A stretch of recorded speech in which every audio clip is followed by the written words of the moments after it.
Hello, divers. I'm Tom Feeney, Emmy Award-winning producer, writer for Wang's Chop Movie Magazine, and amateur mortician. On this installment of Halloween Horror Month 2025, we mosey on out west to find the best in rootin' tootin' terror. That's right, the Western horror movie.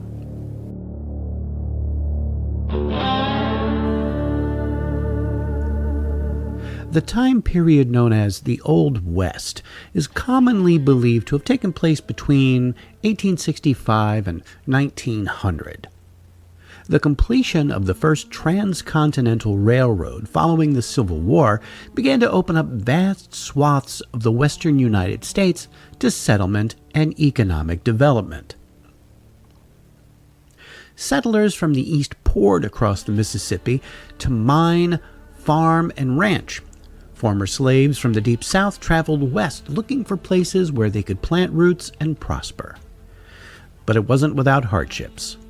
Drought, disease, harsh climates, and poor resources led to the deaths of anywhere from 20 to 30,000 settlers out of an estimated 350,000.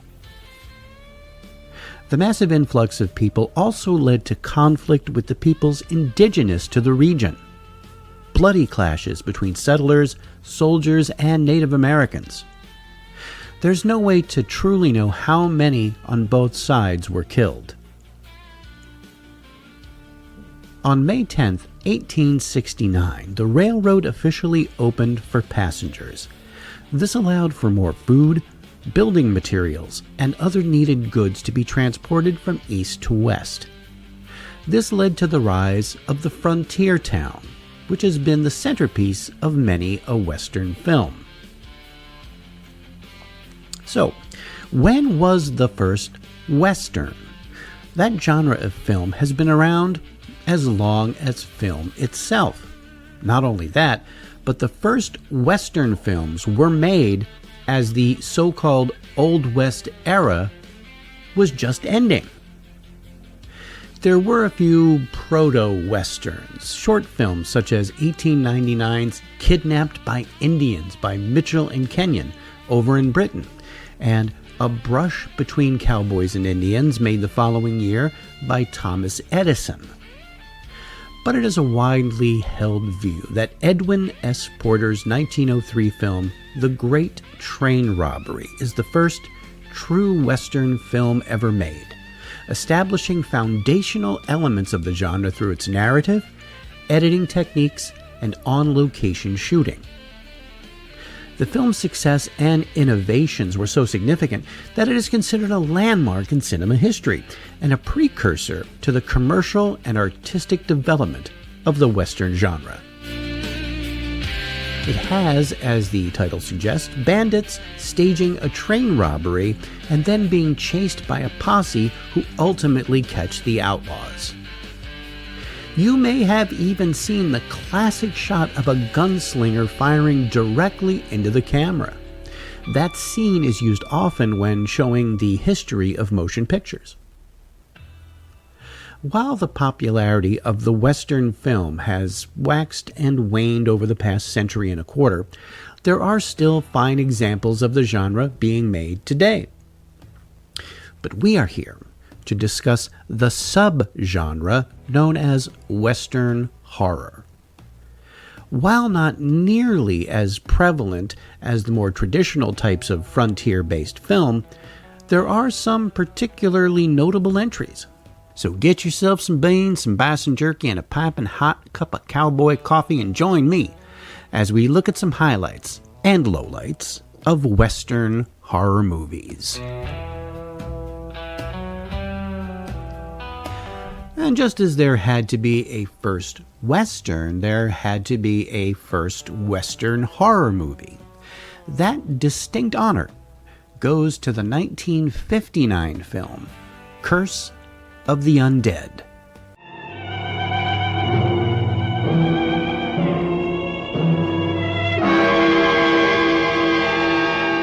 What was he, this being half human, half what?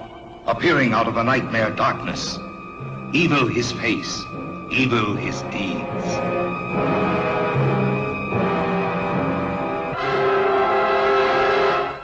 really think I'd invent something as horrible as all this just to get rid of a ranch hand? I don't know what to think. I only know that I can't accept such a thing as a vampire. His victims, the young and the beautiful, as well as the bold and the strong. You was just lucky the other night when my man missed you. If that was me, you'd be pushing dirt. Don't reach for your gun. Will you get out of here? You call the time.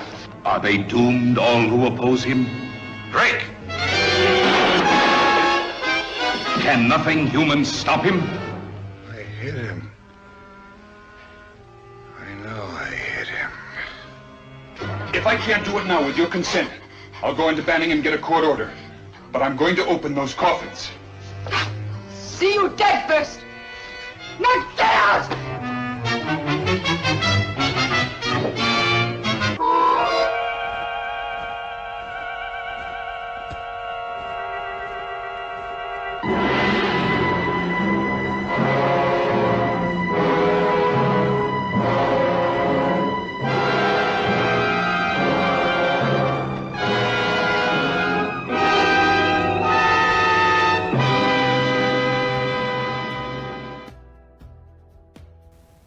Directed by Edward Dean, Curse of the Undead is a unique blend of the Western and horror genres.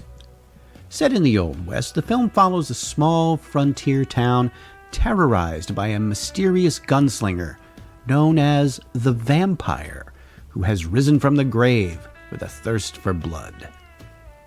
The town sheriff, along with a group of local citizens, find themselves having to deal with this fearsome undead desperado. The vampire gunslinger is revealed to be a former outlaw named Drake Roby, who was cursed by a Native American shaman after committing a brutal crime. Now he roams the land as a supernatural being, killing anyone who crosses his path while seeking vengeance on those who wronged him. In the midst of this chaos, the town's local doctor, Dr. John, and his daughter Jane become entangled with Roby. They confront the once human monster, trying to find a way to end his reign of terror without succumbing to his dark power. As an inventive blending of genres, Curse of the Undead stands as a minor classic that explores themes of revenge, the supernatural, and the nature of humanity in the lawless wilds of the American frontier. If you're interested, it is available to stream for free on that unending treasure trove of forgotten films, Tubi.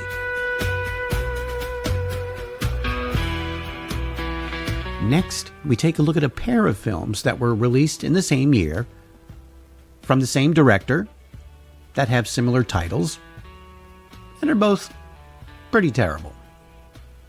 The director was William Bodine. To say that he was a prolific director is an understatement. He was there at the beginnings of the motion picture industry, directing his first film in 1913.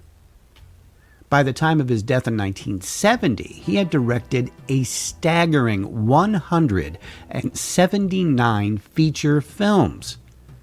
Most were done very quickly and very cheaply.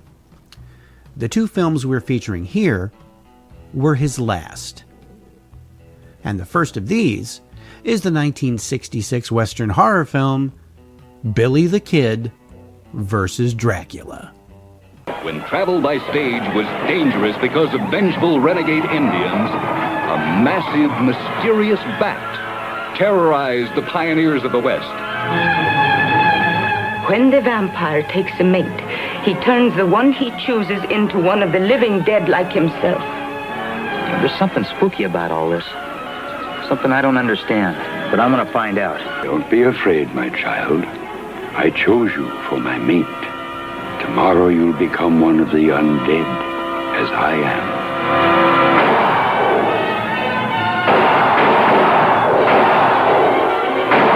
am. Your bullets can't hurt me.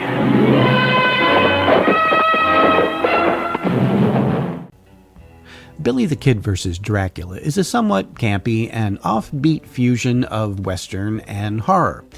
As the title suggests, the film pits the legendary outlaw Billy the Kid against the infamous vampire Count Dracula, played by horror veteran John Carradine, creating a thoroughly bizarre and surreal crossover of historical legend and supernatural horror. The film begins when Dracula flies into town, seeking to avoid the sun's deadly rays and to find a new source of blood.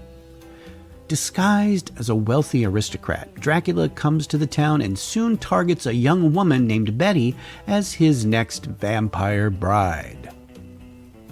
Enter Billy the Kid, the notorious outlaw and former criminal who now spends his time helping the local sheriff and keeping the peace.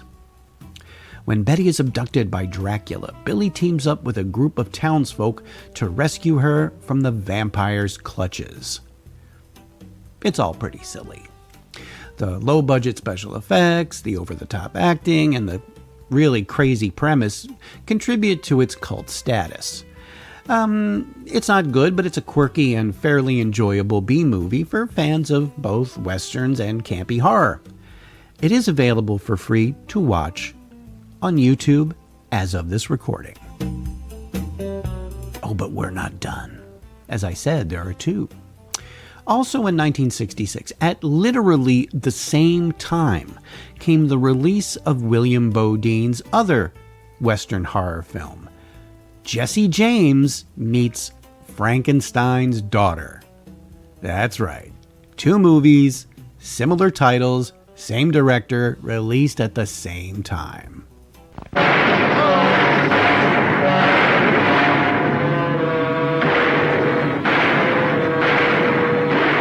How about it, Jesse? You haven't got a chance.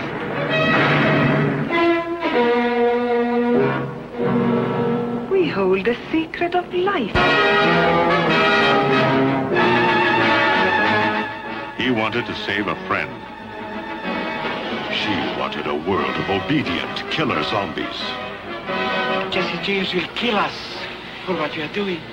Jesse James will be caught and hanged in Shelby.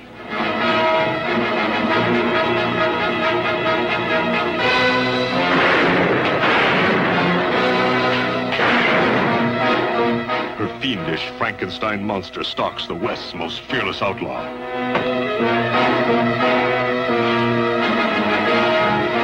Save your strength, Jesse James. You will need it.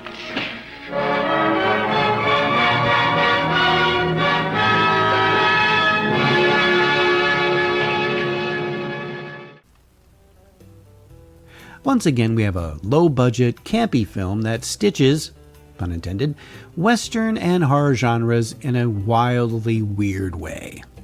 The film imagines an alternate version of history where the infamous outlaw Jesse James crosses paths with the granddaughter of the legendary Dr. Frankenstein. The story is set in the late 19th century where Jesse James is on the run from the law. And after a daring robbery, he ends up wounded and hiding out at the isolated castle of Dr. Frankenstein's granddaughter, the mad scientist, Dr. Maria Frankenstein. Now, Maria, who has inherited her grandfather's obsession with creating life and pushing the boundaries of forbidden science, as you do, well, she's been experimenting with, you guessed it, reanimating dead tissue. In her twisted quest to create the perfect man, Maria uses Jesse James as the subject of her experiments. She implants him with a device that controls his mind and forces him to act as her reluctant, reanimated monster. So I guess, Jesse Frankenstein? I don't know. But of course, things go awry as Jesse, driven by his unyielding will, struggles to break free of her control and make sense of the monstrous alterations she has made to his body. Now, as Jesse James battles both the law and his own monstrous condition, the film descends into a bizarre series of confrontations with Jesse's former gang, the Mad Doctor's monstrous creations, and lawmen all in pursuit. Now, if all this sounds interesting to you, don't get your hopes up. Once again, it's silly. Once again, it's campy. Once again, it's not very good. And once again, it's available on streaming platform Tubi for free.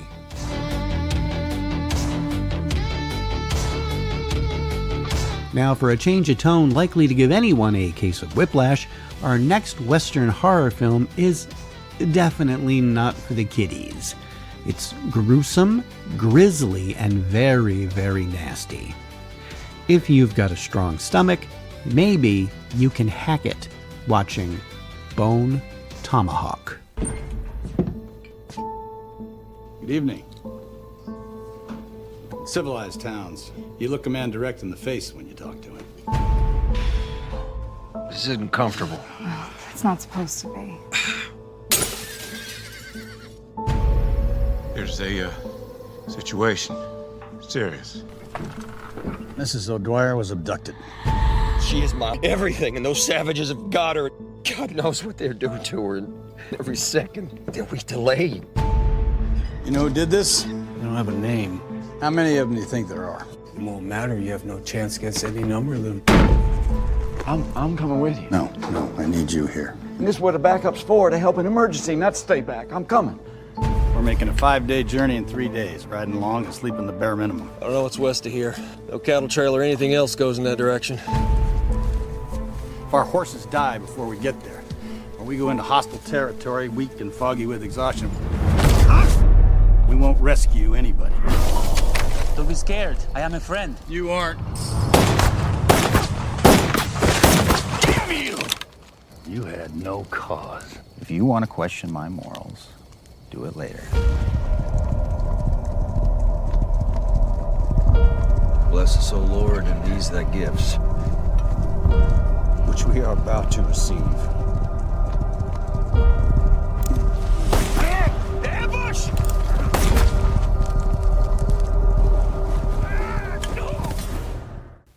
Bone Tomahawk is a brutal and atmospheric horror western written and directed by S. Craig Zoller.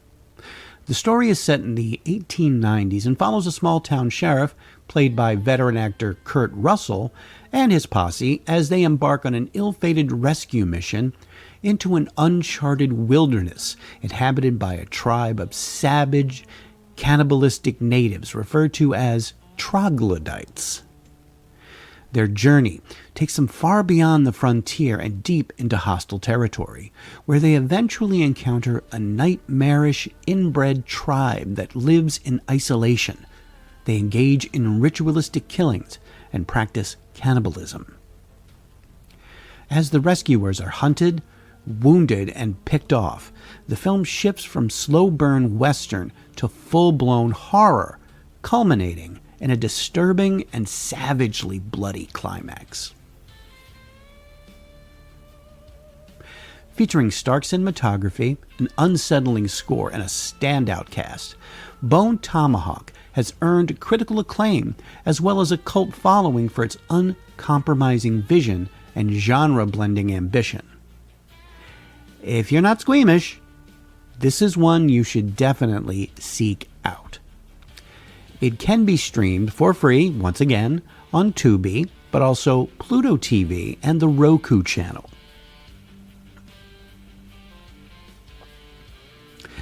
Over the history of film, some of the most effective horror movies have been anthologies, essentially a series of different stories with an underlying theme or some connection to one another. This format serves the horror genre well, because a poorly paced tale of terror can deter from the scary stuff. With an anthology, you can carve away the excess fat and leave only the meat of the story. The first true horror anthology came in 1945 with the release of the British film Dead of Night. The connective tissue between the movie's 5 segments has a group of guests at a spooky old country cottage regaling each other with stories of their own nightmarish encounters. Perhaps the most famous segment is The Ventriloquist's Dummy, where a mentally disturbed performer is convinced his dummy Hugo is alive and evil. Dead of Night has served as the template for many horror anthologies ever since. Some famous examples include Creepshow, Stephen King's Cat's Eye, Dead Time Stories, Tales from the Hood, the ABCs of Death, and the VHS series of films.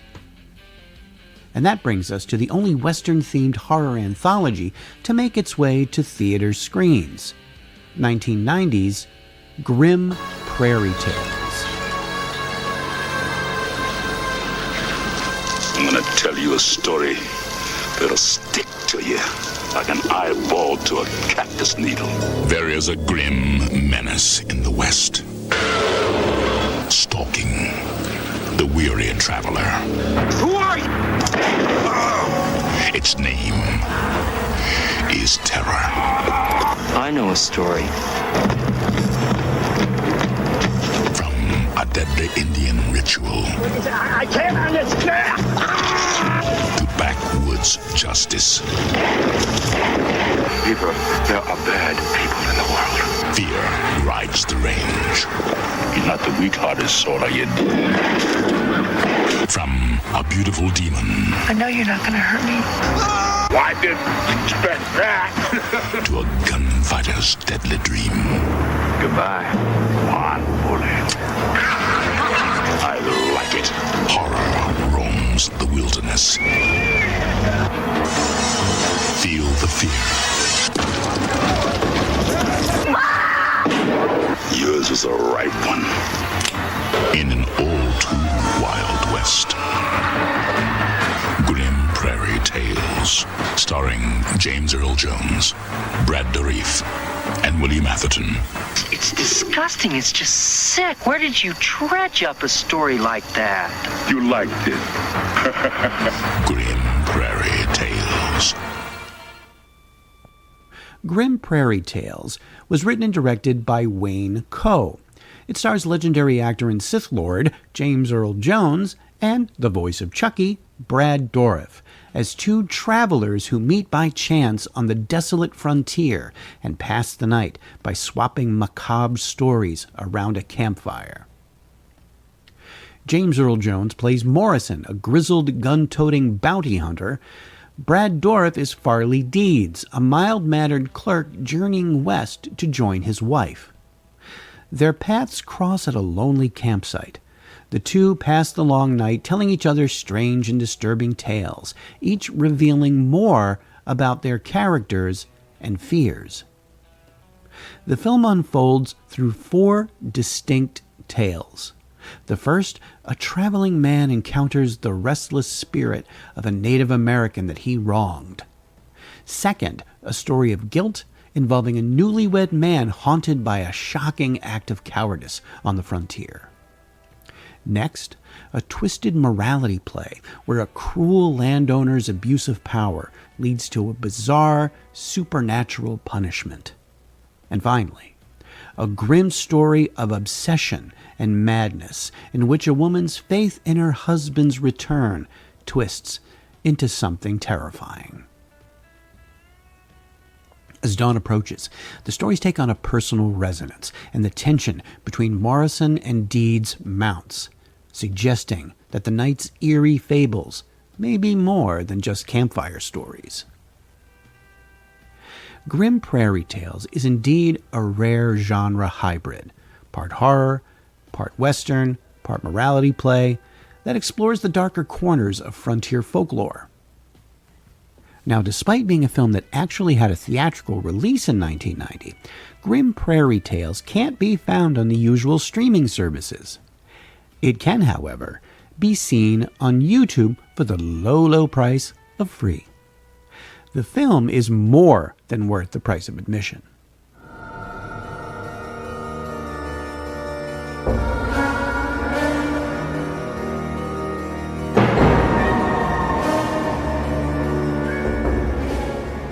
Thanks for listening. Next time, plug that landline into your 56K modem and dial up our episode about internet horror movies. We'll see you then. If you like, please subscribe to this program through your preferred podcast purveyor and write a review if you are so inclined. If you have any suggestions or comments, please send them to thedeepdivepodcast@gmail.com.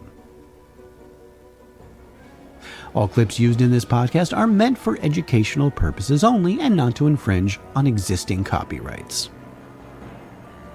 The Deep Dive Podcast family of programs are a production of Automaton Studios.